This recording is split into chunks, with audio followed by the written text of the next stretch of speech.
to Rock and Roll Shin-Soo Choo, episode number 40. All right, we are over the hill. I am here. My name is Gabe Estel. I'm here with my co-hosts Dennis Levi Leach and Jonathan Getz. How's it going, guys? It doesn't get any better than this. It doesn't. Lordy, lordy, look who's 40. All right, so let's go ahead and we'll get right into it.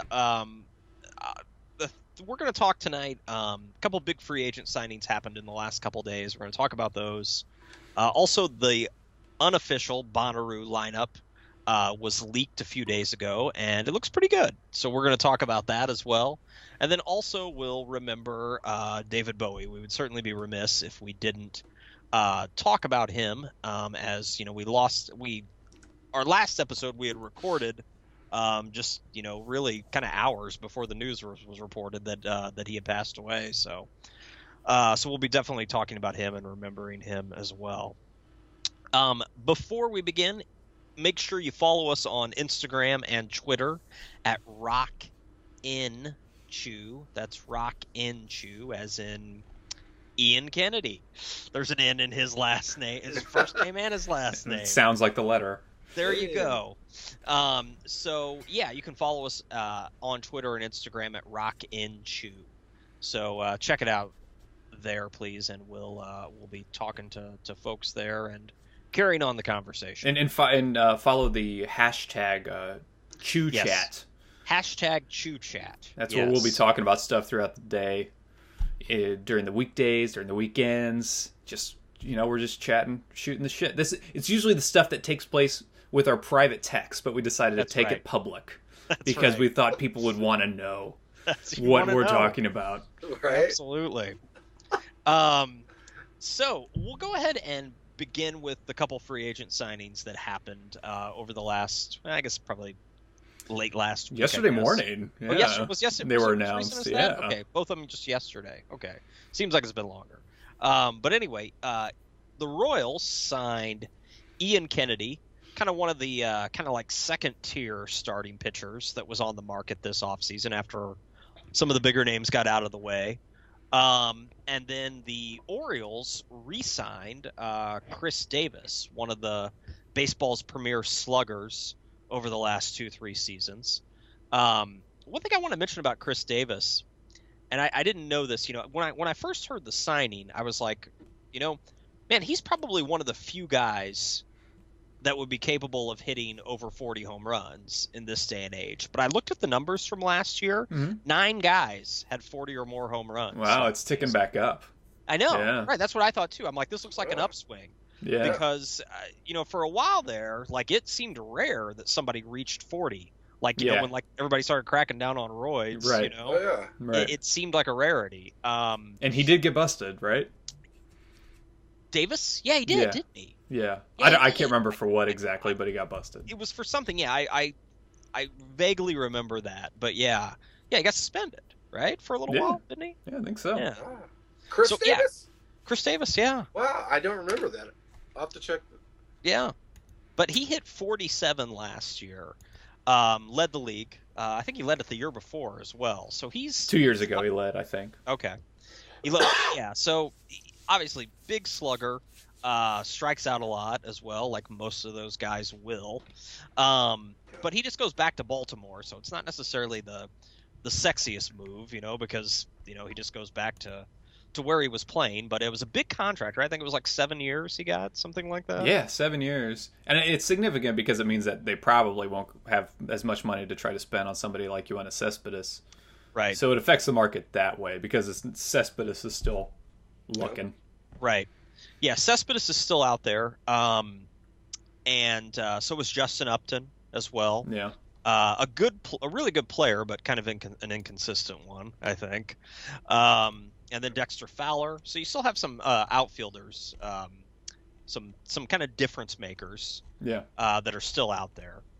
But yeah, talk about Ian Kennedy for a minute though. Ian Kennedy is. How much did what's Gordon's total salary?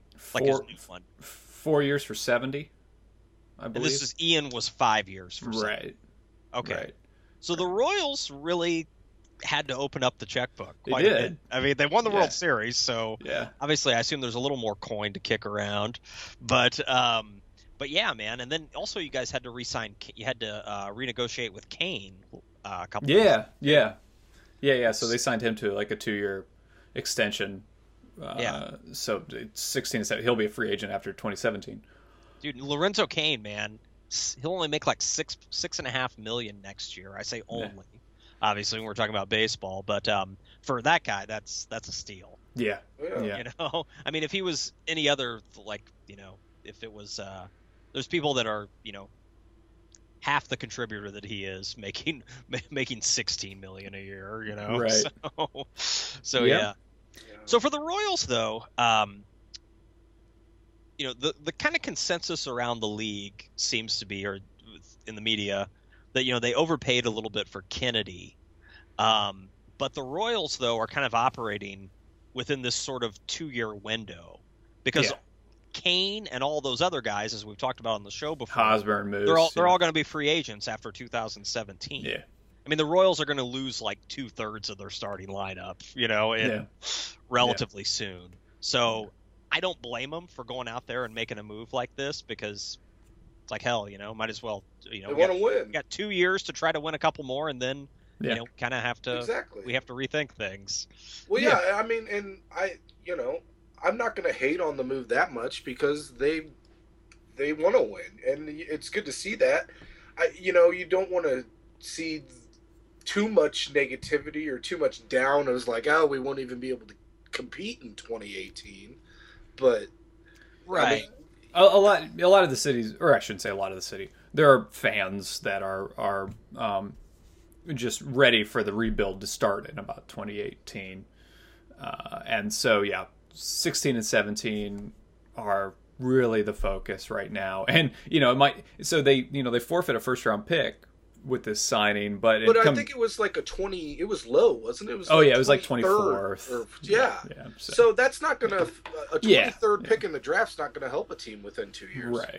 Right. So, but I think that with Kennedy, it was going to be like him or Gallardo or you know, a couple other guys. You know, Mike Leake was out there for a little bit, and there was a good article on BeyondTheBoxScore.com written by Matt Jackson, who he kind of defends the spending and compares Ian Kennedy to the other guys that signed big contracts like Zimmerman and Samardzija and Chen and Mike Leake, and shows that it may have been an anomaly with Kennedy's home runs last year being so. I mean, he gave up like 31 home runs last year, and in San Diego as well. In San Diego, you know, Kaufman is big as well, and so some of those probably, I think somebody did an overlay, and some of those home runs would have fallen short. As many as possibly like 7, 8, or 9 of them may have fallen short. That's a big difference. But you know, we're talking theoretical here. So Kennedy can opt out after the second year. He has opt outs for the 3rd, 4th, and 5th years. Yeah, I mean the worst case scenario is like 4th or 5th year you're paying a guy 14 or 15 mil to be like your 5th starter. Yeah, which some teams do that. Well, I was going to ask you about the rotation. Like, what is the Royals' rotation for next year? I assume Ventura's at the top. Ventura, Edinson Volquez, then Kennedy, Chris Medlin, Chris Young, Danny Duffy will all compete. They've also got like Kyle Zimmer in the minors. They're hoping that he'll compete. So Kennedy they're hoping for him to be, you know, a 3rd or 4th guy. Yeah. Hopefully Medlin can stay healthy and be a 3rd or 4th guy. Duffy will probably go to the bullpen. But Chris Young, Kyle Zimmer, that's what they're looking at. Still look good, man. I don't necessarily know if they're going to win the World Series again, but they're going to be right up there. You know, I mean, they're doing their thing for sure. Yeah, and Kennedy is, you know, he gets, you know, new coaches to, you know, re-examine, you know, what's been going on. These coaches who have, you know, helped Medlin and Chris Young come back.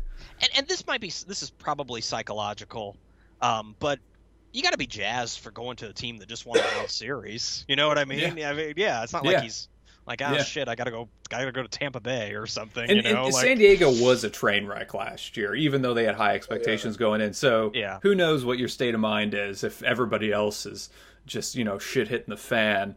And, who knows what his mindset is when he Right. goes out there. But if you got fans, if you got 35,000 coming out every night and really getting into it, maybe that'll help your fly ball to home run ratio.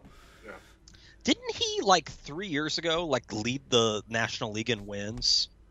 Yeah, Like in Arizona. yeah. He Right. went 21-4 in 2011 for And Arizona. I don't think anybody noticed because it was for the Diamondbacks. Yep. I Yep. saw it and I was like, damn. Yeah, he's Yep. been super consistent since he became a starter in 2010. He's pitched. He's started 30 plus games every year, so that helps. That's an important deal. The Royals like their innings eaters. Yeah, I don't think it's an awful move. I don't think so either. I mean, at 70 million. The 70 million is jarring. Yeah. Yeah, I mean, but that's not one of these contracts like like Scherzer's or Lester's or Yeah, it's 6 or it's 7 nothing for 110 comparable to million. that. Right. Yeah, Jordan Zimmerman's. yeah. So we'll see. Yeah. Yeah, no, I don't think it was a bad move. Some of the other, the names that are left that are out there, mainly these three outfielders: Cespedes, Upton, and Fowler. And then I guess Gallardo would be the other, the last kind of sort of semi-big name starting pitcher that's out there. So I don't know. The White Sox were linked to Cespedes, but I don't think they want to give him the years. Which I guess the White Sox were only willing to go 3 years, so you're not going to get much. I mean, you're not going to get like a player. How old is he? Right. Cespedes? Yeah. Dude, I can imagine that guy's moved around and been on so many teams. He's like, somebody give me like 4 or 5 years. Yeah. He's 30. He's 30. He'll be 31 in October. He's looking for his last contract. Yeah. Well, no, he'll get 2 more. If he plays into late 30s, he'll get 2 more contracts. But no, he's looking to take himself into the late 30s with this next contract. If he hasn't been signed yet, though, I'm saying that he's not gonna get an 8-year deal or anything like that. No, God, no. He's gonna get like 5 at the most. Yeah. Yeah. I don't know. I don't know where he would go. I don't think we'll get him. I don't know. Maybe back to the Mets. I don't know. I'd have to survey the rest of the league really to see what's going on. But yeah, I'm sure MLB Trade Rumors has a few ideas, but I think Baltimore is still gonna try to make a run for him, even though they spent most of their money already. But yeah, apparently the Braves are also interested. Cespedes has been on. He's played for Oakland twice, Toronto twice. Cespedes played in Toronto? That's what it's. No. Or no. I'm sorry. Played for Detroit for a little while. It was Oakland, and then Boston, then Detroit, then the Mets. And that's all within he played 2 years. Within 4 years, he's played for all those teams. Yeah. That's nuts. Yeah. He can make an impact, but man, that dude goes through laundry like nobody. That's what I'm saying. He's like, somebody give me some years. Yeah, Ricky Anderson's like, slow down, man. Right. Oh, so we'll see how it shakes out with the remaining crop. Upton is intriguing to me. Because he's always one of those guys that's always younger, when I'm like, oh, Justin Upton's got to be 33, and it turns out I don't even think he's 30 yet. Really? Yeah. So so I like what he can do, and he's one of those guys where it's it's either he's one of the top 5 players in the league, or he's kind of irrelevant. He's streaky dude. Streaky dude. He's very streaky. He's only 28. Yeah. Yeah. He's been doing it for a while. Came into the league young. Yeah. So, all right. So we'll see where he goes. And then one other thing before we move on. the other name, even though he's not a free agent, it looks like Carlos Gonzalez is probably going to be traded from Colorado. Yeah. Most likely. Yeah. Yeah. That dude, he intrigues me. He could add some serious pop to a lineup. He hit over 40 home runs last year. Yeah. If he can stay healthy, man. Yeah. I mean, granted, he's had the most hitter friendly ballpark he's played. Right.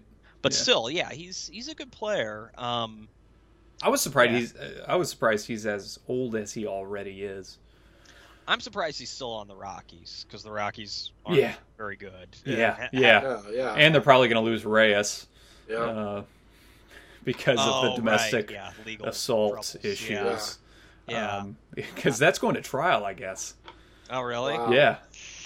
Ugh. Yeah. The guy in Colorado last year that came out of nowhere, Arenado, man. I mean, he's been a prospect. I don't think he came out of nowhere, right? But I mean, he really broke. He blossomed. I guess what I'm trying to say is he broke through in a big way. I mean, he hit over 40 runs as well, and he's got a hell of a glove. Yeah, and he can feel. He's kind of the total package. I mean, I didn't play fantasy baseball last year, and I probably won't this year. I would imagine he'll be like a high draft pick, like his stock. Yeah. Oh, yeah. Because he's kind of the total package. First or second rounder. Yeah, definitely. Granted, they don't really reward defense, but in fantasy, but he's a stud. Yeah, he could be one of in maybe a year or two, he could be like one of the top 5 players in the game. I think. Yeah. So keep an eye on him in Colorado, Levi. I will. All right. Sure, man. No, he's a stud, man. Well, I'm definitely going to be more into the Colorado baseball this year now that I'm living out here, and it'll be kind of fun to have 2 teams to follow. Yeah, absolutely. Do the Cubs only come to town once? Probably. I think so. Yeah. Yeah.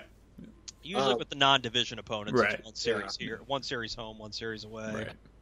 Yeah. But I mean, if it's on when I'm not working or something, I'm definitely going to try and maybe get a ticket for one of the games. Yeah.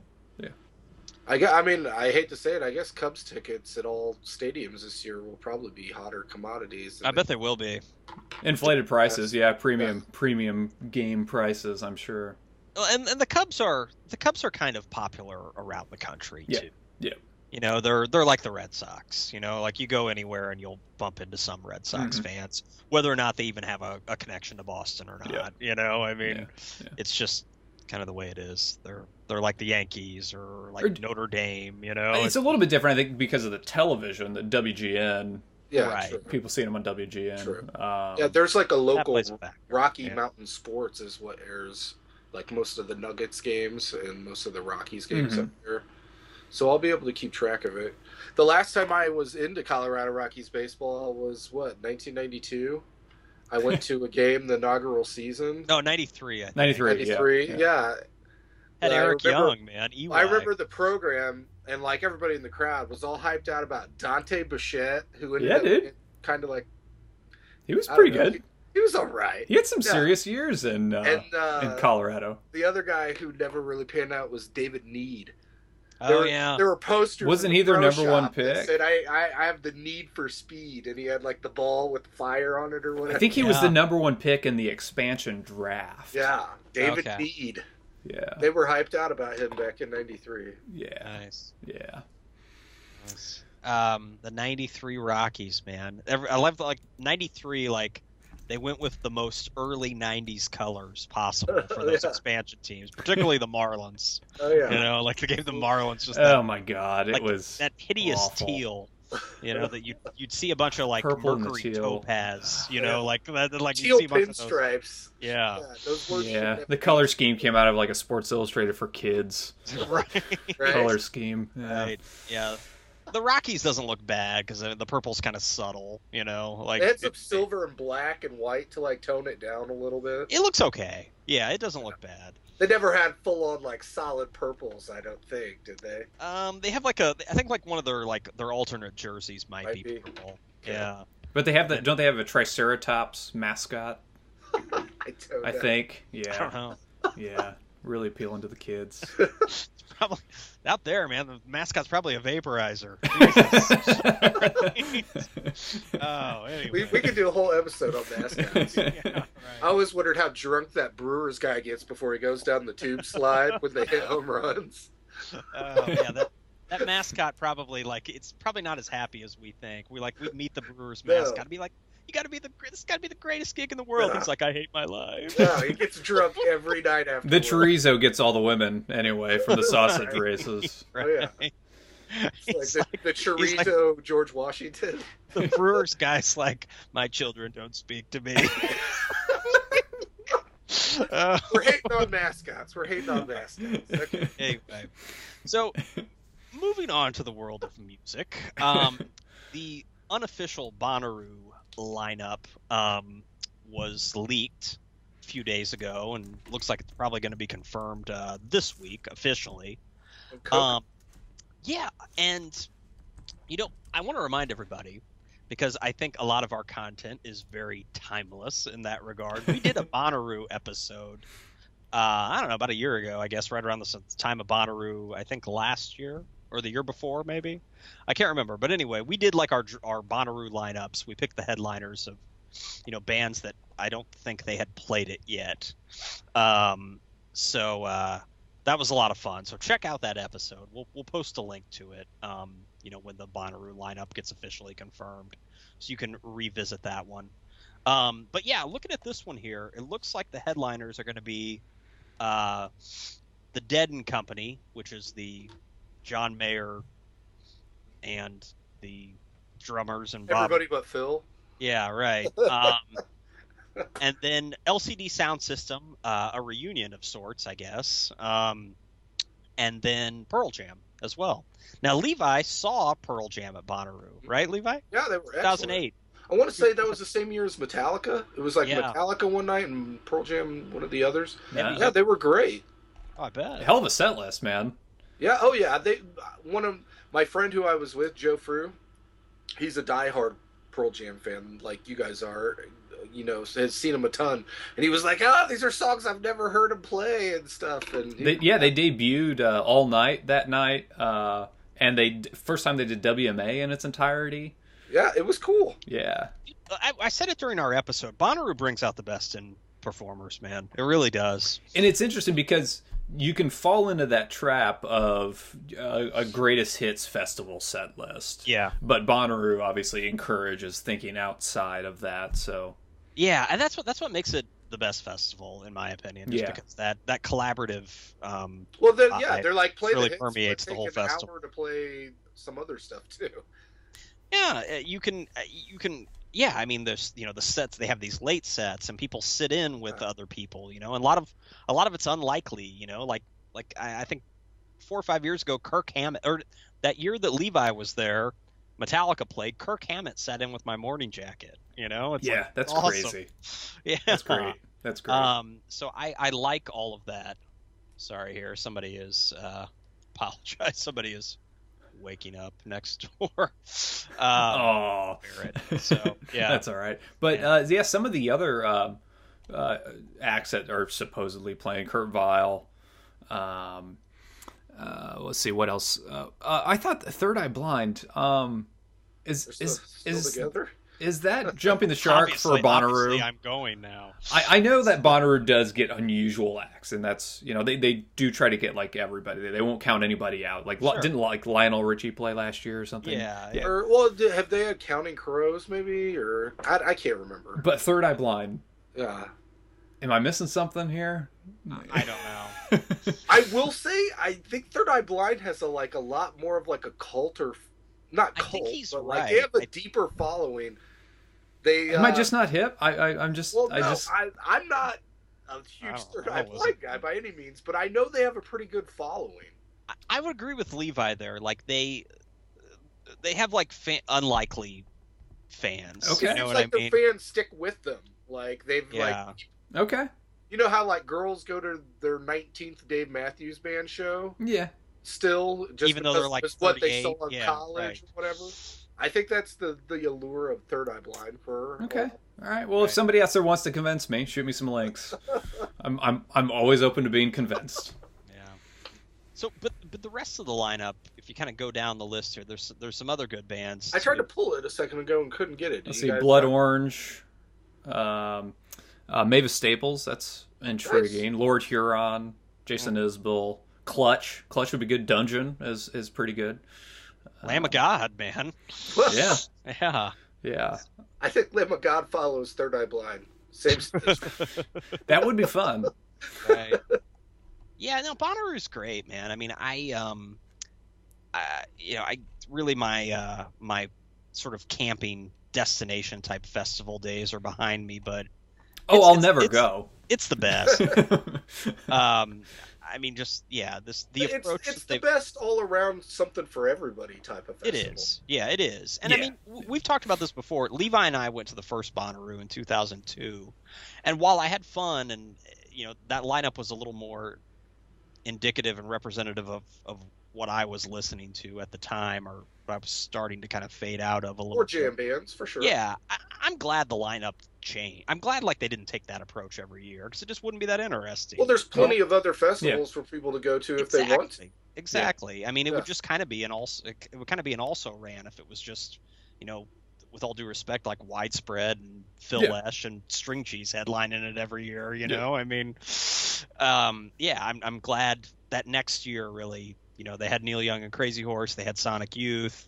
Like, just that right after that, they just we're going to branch this out, and it worked. And most festivals have kind of adopted the same approach. Yeah, it took a while for the U.S. festivals to take this approach. In Europe, they've been doing it forever with Glastonbury or Isle of Wight, where it is really always really diverse. And but it took a while to get over to the States to do that. Yeah, it's a wise move.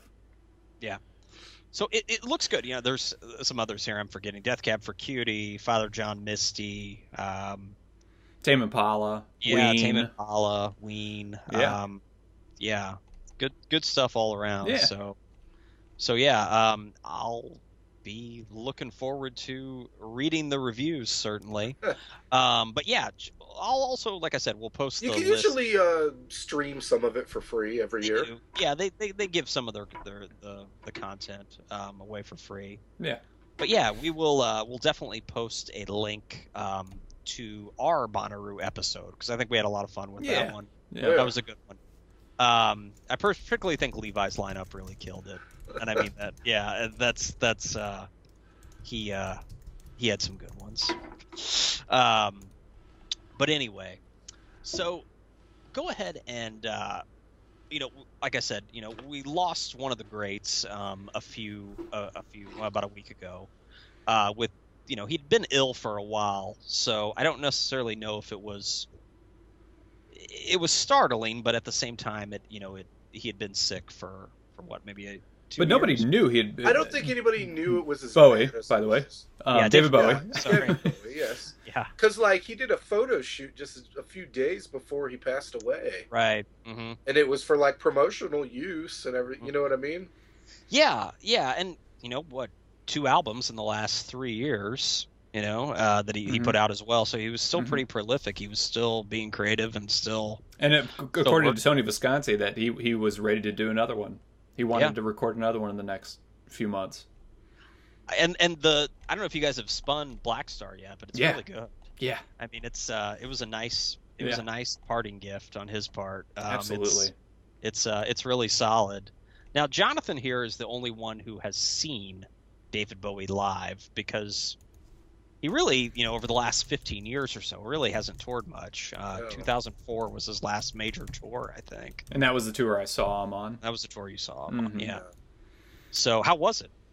Oh, it was great. The Stereophonics opened up, and then it was at the Starlight Theater, which is a great amphitheater here in Kansas City. Kind of a smaller amphitheater, a lot older. It's not your run-of-the-mill big box amphitheater by any means. And it's in the city too, right? Yeah, it's in the city. It's kind of in a park in the city. It's right across the street from the zoo, the Kansas City Zoo. Yeah. The set list was pretty diverse that night. Obviously, it was heavy with the Reality album. A few cuts from that, because that was the tour technically. Yeah. But at the same time, had some pretty good obscure stuff. White Light, White Heat he was doing on that tour. Station to Station was nice, I remember. That was a lot of fun. Fame was a lot of fun. Played quite a few songs too, right? I mean, yeah, 27 songs that night. Wow. And geez, I mean, he touched upon nearly a dozen different records there, at least. Yeah, a dozen different studio albums. And so this week I decided I started listening to all of his albums from the beginning, 67, 69, Space Oddity in 69, all the way through in sequence. Nice. And just because I wanted to hear that evolution that we always all kind of take for granted and talk about. And it's pretty remarkable, and especially considering like how like heavy metal, relatively speaking, at the time, The Man Who Sold the World was. mm-hmm. That was a pretty hard rock album. Oh yeah, that guitar riff, man. Oh man, yeah. Oh yeah, but that whole album is, and that's actually one of the more jangly songs on that album. Yeah, and he was a risk taker, definitely. Oh, no doubt. Yeah. Or maybe it was all intentional. I don't know how many risks he was taking. He was just a dude that he's doing his thing. Doing his thing. Yeah. Yeah. I'm jealous, man, that I that you got to see him. It's one of those. The opportunities were few. Didn't he? Like maybe the late '90s. Didn't he do a tour with Nine Inch Nails?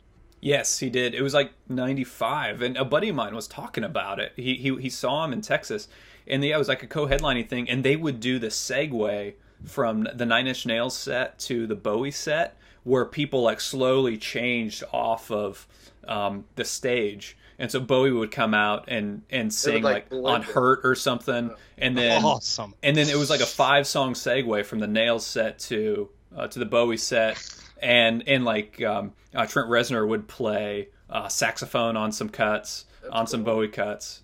So it sounds like it was pretty cool. Definitely, God, I was alive. I know. I know. But and you listen to those early, or I should say mid '90s albums, and totally, industrial angle, sure, a lot in common with Nine Inch Nails. Absolutely. Yeah. He was. It made sense that they toured together during that time. Completely. Kind of a innovator and his acolyte, so to speak. So what got you guys hooked on him? Well, he was one of the, we talked about a little bit about this on the podcast as well.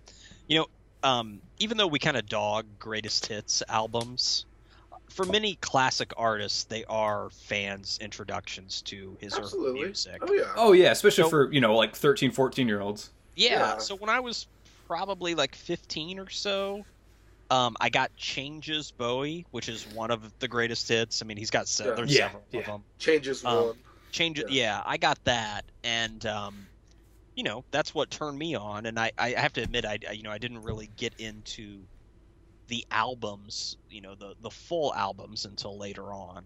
I'm the same way. Yeah, but I really, Diamond Dogs, like the Changes one, the songs that, if you haven't looked at the back of, if you haven't looked at the track listing, it's all what you would expect to be on it. Yeah. But sure. even I can remember one of my first introductions was probably driving around with you and here in Suffragette City. I think that was one of the first songs I heard by him that stuck with me. Yeah. And we always joked about making a video for that. Do you remember joking about that, Gabe? For Suffragette City? Yeah.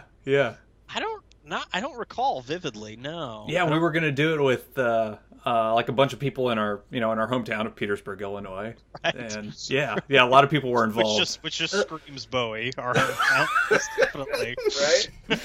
Right. That was another thing. Some of the stuff that he was doing, like if you listen to a song like Fame, that wasn't really in the wheelhouse of things that it didn't sound like a lot of other things. He challenged us. Yeah. When I was 15, but I immediately liked it. Mm-hmm. You know what I mean? It's just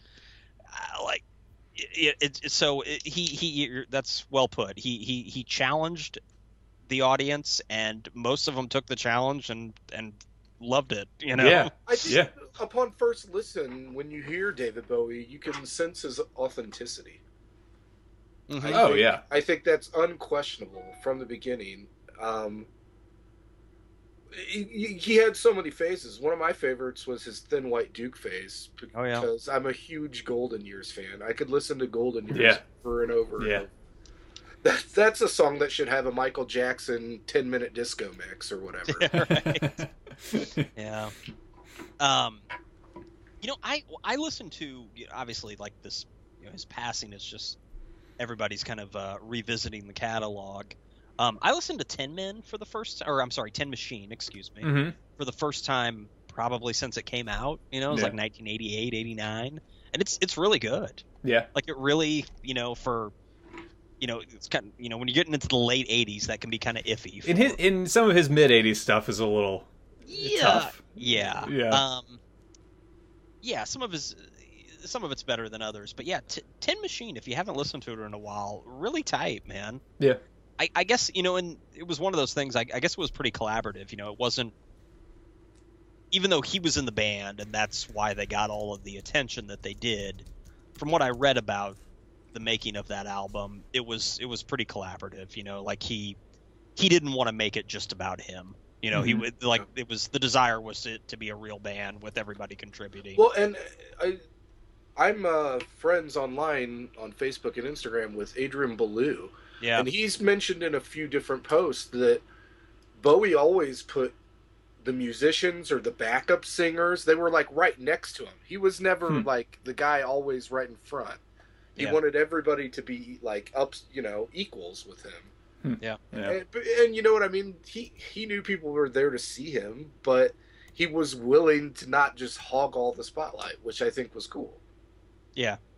Oh, and the bands he would assemble for. Oh yeah, whether his albums or his tours. He basically poached Adrian Belew from Frank Zappa, and Frank Zappa was, I don't know if he ever got over it, but he was really mad at Adrian Belew when it happened.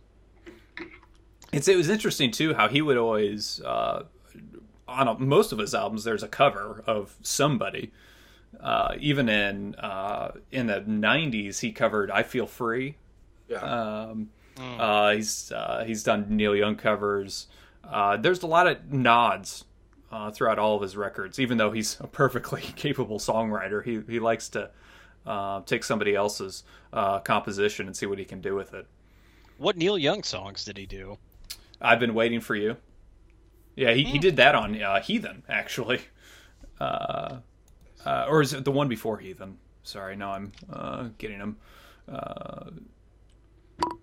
No, it was Heathen. Yeah.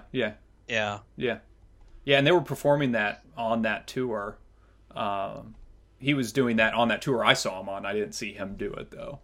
And it's a more of a loyal cover. It doesn't stray too far. It's a lot more rockin'. That's for sure. Because Neil's version's a bit more sparse.